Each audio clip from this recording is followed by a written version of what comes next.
Hi hello നമസ്കാരം. നമ്മളിന്ന് ഒരു പുതിയൊരു വീഡിയോ ആയിട്ടാണ് നിങ്ങളുടെ മുന്നിൽ വന്നിട്ടുള്ളത്. അപ്പോൾ എന്താണ് എന്ന് തമ്പനയിൽ കണ്ടപ്പോൾ ഏകദേശം ഒരു ഐഡിയ കിട്ടിയിട്ടുണ്ടാവും.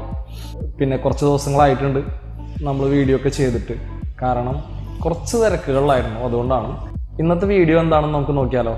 അതായത് ഇപ്പോൾ ഈ വോയിസ് ഓവർ കൊടുക്കുക അല്ലെങ്കിൽ ഡബ് ചെയ്യുക എന്ന് പറയുന്നത് ഇപ്പോൾ ഷോർട്ട് ഫിലിംസൊക്കെ ചെയ്യുന്ന ആൾക്കാർക്കൊക്കെ ഡബ് ചെയ്യേണ്ടി വരും. അതേപോലെ കുക്കർ ഷോ ഒക്കെ എടുത്തു കഴിഞ്ഞിട്ടായിരിക്കും ചിലപ്പോൾ നിങ്ങൾ അതിൻ്റെ നരേഷനൊക്കെ പറയാം. അപ്പോൾ അങ്ങനെയുള്ള സമയങ്ങളിലൊക്കെ നിങ്ങൾക്ക് ഈ ഡബ്ബിംഗ് ഒക്കെ ആവശ്യം വരും. ഫിലിമോറയിൽ എങ്ങനെയാണ് അതിൻ്റെ ഓപ്ഷൻ നമുക്ക് നോക്കാം. വളരെ സിമ്പിളായിട്ടുള്ള ഓപ്ഷനാണ് ഫിലിമോറയിലുള്ളത്. നമുക്ക് ഈസി ആയിട്ട് അത് ഡബ് ചെയ്യാൻ പറ്റും. എങ്ങനെയാണെന്ന് ഞാൻ കാണിച്ചു തരാം കേട്ടോ. അപ്പോൾ നമുക്ക് സ്റ്റാർട്ട് ചെയ്യാം. ഞാൻ നേരത്തെ പറഞ്ഞ പോലെ ഇപ്പോൾ നിങ്ങളുടെ എന്തെങ്കിലും വീഡിയോ ഉണ്ടെങ്കിൽ അതിൻ്റെ ഒരു നരേഷൻ കൊടുക്കാൻ വേണ്ടിയിട്ട് നമുക്ക് വളരെ ഈസി ആയിട്ട് ഫിലിമോറയിൽ ചെയ്യാൻ പറ്റും. അതാണ് ഞാനിവിടെ കാണിക്കാൻ പോകുന്നത്. അപ്പോൾ ആദ്യമായിട്ട് ഞാൻ കുറച്ച് പോസ്റ്ററുകൾ ഞാനിവിടെ എടുത്തു വച്ചിട്ടുണ്ട്. അതുപോലെ ഞാൻ നിങ്ങളോട് മുമ്പ് പറഞ്ഞിരുന്നു, നമുക്ക് നമ്മുടെ ആസ്പെക്ട് റേഷ്യോ നോക്കുകയാണെങ്കിൽ ഇവിടെ ചേഞ്ച് ചെയ്യാൻ പറ്റും. അതായത് ഈ ഫയലിൽ പോവുക, പ്രൊജക്റ്റ് സെറ്റിങ്സ് എടുക്കുക, ഇതിനകത്ത് കണ്ട ആസ്പെക്ട് റേഷ്യോ ഇവിടെ എഴുതിയിരിക്കുന്നത് 16:9 വൈഡ് സ്ക്രീനാണ് ഞാൻ സെലക്ട് ചെയ്തിട്ടുള്ളത്. നിങ്ങൾക്ക് വേണമെങ്കിൽ ഏത് സ്ക്രീൻ വേണമെങ്കിലും ഉപയോഗിക്കാം കേട്ടോ. ഇപ്പോൾ പോർട്രേറ്റ് മോഡ് വേണോ, ഇൻസ്റ്റാഗ്രാമിലേക്കോ അല്ലെങ്കിൽ സ്റ്റാൻഡേർഡോ ഏത് വേണമെങ്കിലും നിങ്ങൾക്ക് ഉപയോഗിക്കാം. അത് നിങ്ങളുടെ ഇഷ്ടമാണ്. അല്ല, അത് കൂടാതെ നിങ്ങൾക്ക് വേണമെങ്കിൽ കസ്റ്റം ആസ്പെക്ട് റേഷ്യോ ഇവിടെ ചേഞ്ച് ചെയ്ത് കൊടുക്കുകയും ചെയ്യാം കേട്ടോ. അപ്പോൾ ഞാനൊരു വൈഡ് സ്ക്രീനാണ് ഇവിടെ സെലക്ട് ചെയ്തിട്ടുള്ളത്. കാരണം നിങ്ങൾക്ക് കാണിച്ചു തരാൻ വേണ്ടിയിട്ട് ഞാൻ ചെറിയൊരു കാര്യമാണ് ഞാൻ ഇതിൻ്റെ അകത്ത് ചെയ്യാൻ പോകുന്നത് കേട്ടോ. അപ്പോൾ ഇതിങ്ങനെ ഞാൻ പ്രൊജക്റ്റ് സെറ്റിങ്സിൽ വൈഡ് സ്ക്രീനാണ് സെലക്ട് ചെയ്തിട്ടുള്ളത്. ഓക്കെ കൊടുക്കുന്നുണ്ട്. അതിനുശേഷം ഞാൻ ഇതിൽ കുറച്ച് ഫോട്ടോസ് ഞാൻ ഇതിനകത്ത് കൊണ്ട് വന്നിട്ടുണ്ട്. കാരണം എന്നുണ്ടെങ്കിൽ നിങ്ങൾക്കത് കാണിച്ചു തരാൻ വേണ്ടി, എങ്ങനെയാണ് റെക്കോർഡ് ചെയ്യുന്നത് എന്ന് കാണിച്ചു തരാൻ വേണ്ടിയിട്ടാണ്. പ്രത്യേകിച്ചൊന്നുമില്ല. ഇതാ ഞാൻ 4 ഫോട്ടോയും സെലക്ട് ചെയ്യുന്നുണ്ട്. അത് ജസ്റ്റ് ടൈം ലൈനിലേക്ക് വലിച്ചിടുന്നുണ്ട്. അപ്പോൾ കണ്ട 4 ഫോട്ടോയും ടൈം ലൈനിൽ വന്നിട്ടുണ്ട്.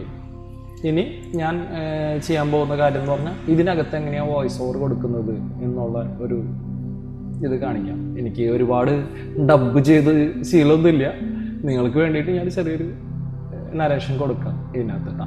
അപ്പോൾ നിങ്ങളൊന്ന് നോക്കി നോക്ക് എങ്ങനെയുണ്ടെന്ന്. അപ്പോൾ അതാ ഈ നമ്മളുടെ ഈ ടൈം ലൈനിൻ്റെ മുകളിൽ നിങ്ങൾ സൂക്ഷിച്ച് നോക്കിയാൽ മനസ്സിലാവും, ഇവിടെ ഒരു മൈക്കിൻ്റെ ഐക്കണുണ്ട്. ഈ ഐക്കണിൽ ജസ്റ്റ് ഒന്നിങ്ങനെ ക്ലിക്ക് ചെയ്ത് കഴിഞ്ഞാണെങ്കിൽ ഇതാ ഇതേപോലെ നമ്മളുടെ റെക്കോർഡിങ്ങിൻ്റെ പ്രോപ്പർട്ടീസ് വരും. ഇതിനകത്ത് നമ്മൾ ഏത് മൈക്കാണ് യൂസ് ചെയ്യുന്നത് എന്നുണ്ടെങ്കിൽ ആ മൈക്കിൽ നമുക്ക് റെക്കോർഡ് ചെയ്യാം. ഞാനിപ്പോൾ യൂസ് ചെയ്തിട്ടുള്ളത് നിങ്ങളുടെ അടുത്ത് കഴിഞ്ഞ പ്രാവശ്യം ഞാൻ പരിചയപ്പെടുത്തിയായിരുന്നു. ഒരു വയർലെസ് മൈക്രോഫോണാണ് ഞാൻ യൂസ് ചെയ്യുന്നത്. അപ്പോൾ അതിനകത്ത് കണ്ട ഇതിലേത് മൈക്രോഫോണാണ് നമ്മൾ യൂസ് ചെയ്യുന്നത് എന്നുണ്ടെങ്കിൽ ആ മൈക്രോഫോൺ ഇവിടെ സെലക്ട് ചെയ്യാം. അപ്പം എൻ്റെ മൈക്രോഫോൺ USB 2 എന്ന് പറയുന്ന മൈക്രോഫോണാണ്. അപ്പം ഞാനത് സെലക്ട് ചെയ്തു. അതിനുശേഷം ഇൻപുട്ട് ഓഡിയോയിൽ ആയിരിക്കണം. പിന്നെ അത് കൂടാതെ നമുക്കിത് എവിടേക്കാണ് സേവ് ചെയ്യേണ്ടതെന്നുണ്ടെങ്കിൽ ആ ലൊക്കേഷൻ ഒന്നും ഇവിടെ കാണിച്ചു. ഫിലിമോറ ട്യൂട്ടോറിയൽ എന്ന് പറഞ്ഞ ഫോൾഡറിലേക്ക് ഞാൻ കൊടുത്തിട്ടുണ്ട്. അതുപോലെ ഈ കൗണ്ട് ഓൺ നമുക്ക് വേണമെങ്കിൽ മാറ്റാം. അതായത് സ്റ്റാർട്ട് ചെയ്യുന്നതിന് മുമ്പ് നമുക്ക് കൗണ്ട് തരും. 1 2 3 എന്നുള്ളത് കൗണ്ട് വരും. അപ്പോൾ അത് വേണമെങ്കിൽ എത്ര എണ്ണം വേണമെങ്കിലും നമുക്ക് ഇവിടെ നമ്പർ ചേഞ്ച് ചെയ്യാം. 3 തന്നെയാണ് ഞാൻ സെലക്ട് ചെയ്യുന്നത്. അതുപോലെ മ്യൂട്ട് പ്രൊജക്റ്റ് എന്നുള്ളത് ടിക്ക് ചെയ്തിടാം.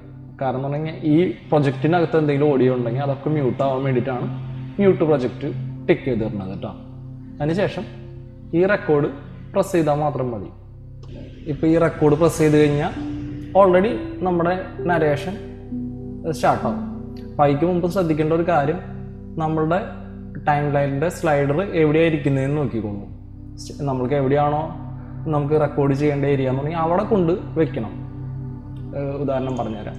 ഇപ്പം എനിക്ക് ഇവിടെ മുതലാണ് നമ്മളുടെ ഓഡിയോ ആഡ് ചെയ്യേണ്ടത് എന്നുണ്ടെങ്കിൽ നമ്മൾ ഈ സ്ലൈഡർ ഓൾറെഡി അവിടെ കൊണ്ടുവയ്ക്കണം. അതിന് ശേഷമാണ് റെക്കോർഡ് കൊടുക്കാൻ പാടുള്ളൂ.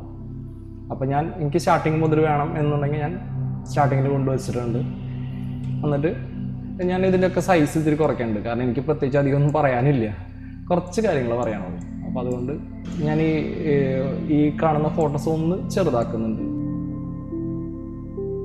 ഇനി ഞാൻ റെക്കോർഡ് ബട്ടൺ ഒന്ന് പ്രസ് ചെയ്യുന്നുണ്ട്. അപ്പോൾ എൻ്റെ സ്ലൈഡർ ഏറ്റവും ഫസ്റ്റാണ് ഇരിക്കുന്നത്. ഒന്നുകൂടി ഉറപ്പാക്കുക, ഇതിനകത്ത് എൻ്റെ മൈക്രോഫോണാണ് സെലക്ട് ചെയ്തിരിക്കുന്നത് എന്നൊന്ന് ഉറപ്പ് വരുത്തുക. അതേപോലെ നമ്മുടെ ലൊക്കേഷൻ എവിടേക്ക് വേണ്ടതെന്ന് സെലക്ട് ചെയ്യാം. കൗണ്ട് ഡൗൺ 3 തന്നെയൊക്കെ എടുക്കണം, അത് കുഴപ്പമില്ല, അത് മതി. എന്നിട്ട് ഞാൻ സ്റ്റാർട്ട് കൊടുക്കുകയാണ് കേട്ടോ. അപ്പം എന്താ പറയാമെന്ന് അറിയില്ല, നമുക്ക് നോക്കാം. കണ്ട കൗണ്ട് ഡൗൺ സ്റ്റാർട്ട് ആയിട്ടുണ്ട്. യെസ്, ഇപ്പോൾ റെക്കോർഡിങ് സ്റ്റാർട്ട് ആയിട്ടുണ്ട്. അപ്പോൾ ഞാൻ പറയുകയാണെന്നുണ്ടെങ്കിൽ ഇപ്പോൾ ദാ അകമ്പൊരുൾ എന്ന് പറയുന്ന ഈ ആൽബം എൻ്റെ സുഹൃത്ത് സുധീഷ് ശശികുമാർ പാടിയിട്ടുള്ളതാണ്. വളരെ നല്ലൊരു ആൽബമാണിത്. അപ്പോൾ നിങ്ങളെല്ലാവരും ഈ ആൽബം ഒന്ന് കണ്ടു നോക്കുക. വളരെ നന്നായിട്ട് ചെയ്തിട്ടുണ്ട്. അതിൻ്റെ വിഷ്വൽസും അതുപോലെ പാട്ടും അതിഗംഭീരമായിട്ട് പാടിയിട്ടുണ്ട്. അപ്പോൾ നിങ്ങളെല്ലാവരും കണ്ടിട്ടില്ല എന്നുണ്ടെങ്കിൽ ഈ ആൽബം ഒന്ന് കയറി കണ്ടു നോക്കുക. നിങ്ങൾക്ക് എല്ലാവർക്കും ഒത്തിരി ഇഷ്ടമാവും. അത്രയും നന്നായിട്ടാണ് ചെയ്തു വെച്ചിട്ടുള്ളത് കേട്ടോ. ഈ പറഞ്ഞത് ഓൾറെഡി നമ്മുടെ ഇവിടെ റെക്കോർഡായിട്ടുണ്ടോ എന്ന് ചെക്ക് ചെയ്ത് നോക്കാം. ഈ റെക്കോർഡ് ബട്ടൺ സ്റ്റോപ്പ് ആക്കാം, ഓക്കെ കൊടുക്കാം. ഇപ്പം നോക്കി. അപ്പോൾ ഇത്രയും പറഞ്ഞപ്പോഴേക്കും ഒത്തിരി ലെങ്ത് ആയിട്ടുണ്ട്. അപ്പോൾ ഞാനൊരു കാര്യം ചെയ്യാം, എവിടെ മുതലാണ് നമുക്ക് വേണ്ടത് ഒന്ന് പ്ലേ ചെയ്ത് നോക്കാം. യെസ്, ഇപ്പോൾ റെക്കോർഡിങ് സ്റ്റാർട്ട് ആയിട്ടുണ്ട്. ഇപ്പോൾ ഞാൻ പറയുകയാണെന്നുണ്ടെങ്കിൽ ഇപ്പോൾ ദാ അകമ്പൊരുൾ എന്ന് പറയുന്ന ഈ ആൽബം എനിക്ക് ആവശ്യമുള്ള ഏരിയ ഞാൻ കട്ട് ചെയ്തെടുത്തിട്ടുണ്ട് കേട്ടോ. യെസ്, ഇനി ഇത്തിരി കൂടി ഇപ്പോൾ നേരത്തെ പറഞ്ഞതിനേലും കൂടുതൽ ലെങ്ത്ത് വേണ്ടി വരും ഫോട്ടോസിന്. അപ്പം ഞാൻ വീണ്ടും ഇതെല്ലാം ഒന്ന് വലുതാക്കി വെച്ചിട്ടുണ്ട്. ഇനി നമുക്കൊന്ന് പ്ലേ ചെയ്യാം. അകമ്പൊരുൾ എന്ന് പറയുന്ന ഈ ആൽബം എൻ്റെ സുഹൃത്ത് സുധീഷ് ശശികുമാർ പാടിയിട്ടുള്ളതാണ്. വളരെ നല്ലൊരു ആൽബമാണത്. അപ്പോൾ നിങ്ങളെല്ലാവരും ഈ ആൽബം ഒന്ന് കണ്ടു നോക്കുക.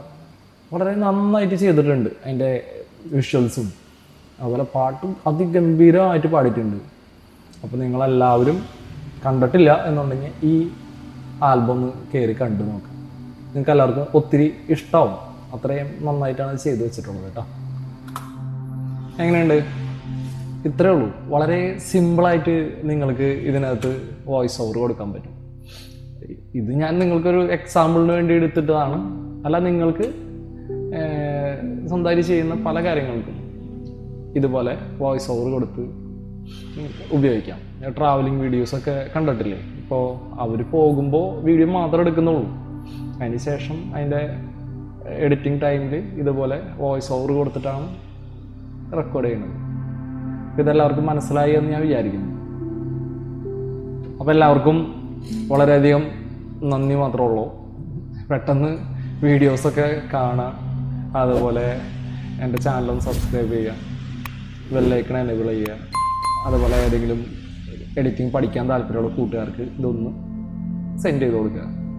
കുറച്ച് വ്യൂസ് കൂടാൻ വേണ്ടിയിട്ടാണ്.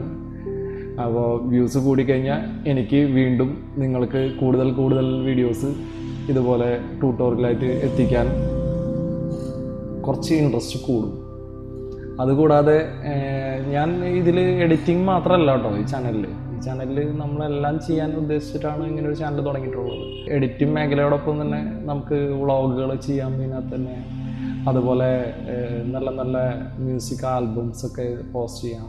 നമ്മുടെ ഫ്രണ്ട്സും എല്ലാവരും മ്യൂസിക് ചെയ്യുന്ന ആൾക്കാരാണ് ഏറ്റവും കൂടുതലായിട്ടുള്ളത്. അപ്പോൾ അവർ ചെയ്യുന്ന പല പ്രൊജക്റ്റുകളും നമുക്ക് ഇതിനകത്ത് കൂടെ കൊണ്ടുവരാം. അപ്പോൾ അങ്ങനെ ഒത്തിരി കാര്യങ്ങൾ വിചാരിച്ചിട്ടാണ് നമ്മളിങ്ങനെ ഒരു ചാനൽ സ്റ്റാർട്ട് ചെയ്തിട്ടുള്ളത്. അപ്പോൾ നിങ്ങളെല്ലാവരും നല്ല രീതിയിൽ ഒന്ന് സപ്പോർട്ട് ചെയ്യുക. എന്നാലാണ് കൂടുതൽ കാര്യങ്ങൾ നമുക്ക് ചെയ്യാൻ പറ്റുള്ളൂ. പിന്നെ ഇതോടൊപ്പം തന്നെ നമ്മൾ ചെറിയൊരു ഫോട്ടോഷോപ്പിൻ്റെ ഒരു ട്യൂട്ടോറിയൽ സ്റ്റാർട്ട് ചെയ്താൽ എങ്ങനെ ഇരിക്കും എന്ന ഒരു ആലോചനയുണ്ട്.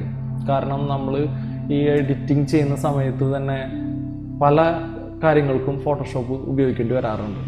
അതായത് ഇപ്പോൾ ലോഗോസ് ക്രിയേറ്റ് ചെയ്യുന്ന സമയത്തായാലും, ഇൻ കേസ് ഈ നമ്മളുടെ ടൈറ്റിൽ കാണിക്കുന്ന സമയത്ത് ഇതിലുള്ള എഡിറ്റിംഗ് കൂടാതെ ഞാൻ ഫോട്ടോഷോപ്പിലൊക്കെ ചെയ്തിട്ടാണ് പല ടൈറ്റിലുകളും ഇതിനകത്തേക്ക് കൊണ്ടുവന്ന് PNG ആക്കി കൊണ്ടുവന്നിട്ടാണ് ഞാൻ എഡിറ്റ് ചെയ്യാറുള്ളൂ.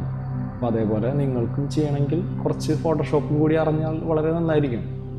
അപ്പോൾ അതിൻ്റെ ക്ലാസ്സും കൂടി നമ്മൾ അതിൻ്റെ ഒപ്പം കൊണ്ടുവരാം എന്ന് വിചാരിക്കുന്നു. അപ്പോൾ നിങ്ങൾക്ക് അതിനോട് താല്പര്യം ഉണ്ടെങ്കിൽ ഒന്ന് കമൻറ്റിൽ ഒന്ന് പറഞ്ഞാൽ വളരെ നന്നായിരിക്കും.